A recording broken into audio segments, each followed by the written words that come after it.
Shalom, shalom, shalom. Beteseb እግዚአብሔር አምላክ ሃሌሉያ ሎም ድማ ናይ እግዚአብሔር ቃል ናይ መንፈስ ቃል ናይ ህይወት ቃል ንህይወትና ክንውጀላይና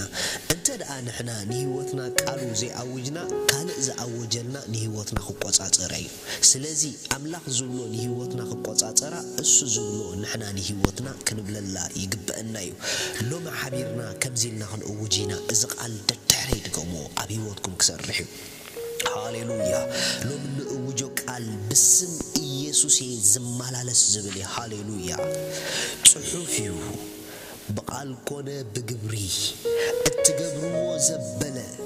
ብስም ኢየሱስ ግበርዎ ከም ዝብል ቃሉ ብስም ኢየሱስ ይዛረባለሁ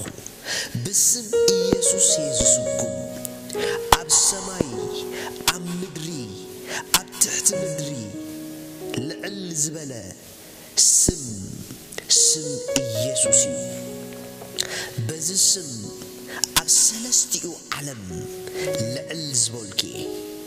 ኣብ ልዕል ሁሉ ከልዕለን ዝኽእል ስሙ ረኺበየ ዝገብሮ ዘበለ ኩሉ ብብሉጽነት ዝገብሮ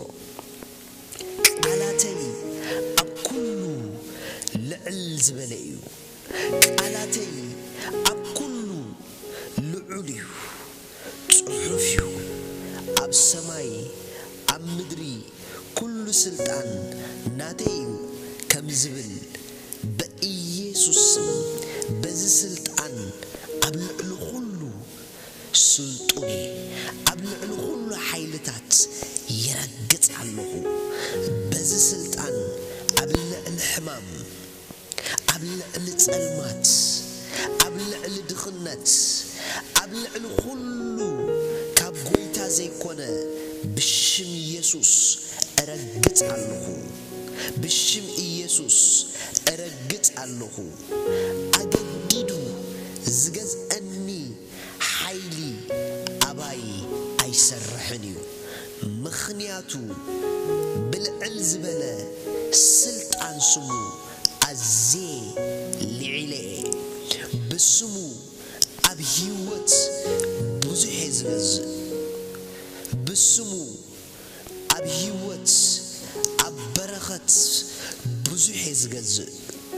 በስሙ ኣብ ጥዕናይ ብልጽግና አዜ ብዙሕ ዝገዝእ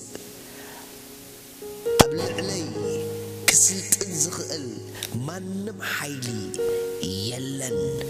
ኣነ ግና ኣብ ልዕለ ሁሉ ኃይሊ አዜ ይስልጥኔ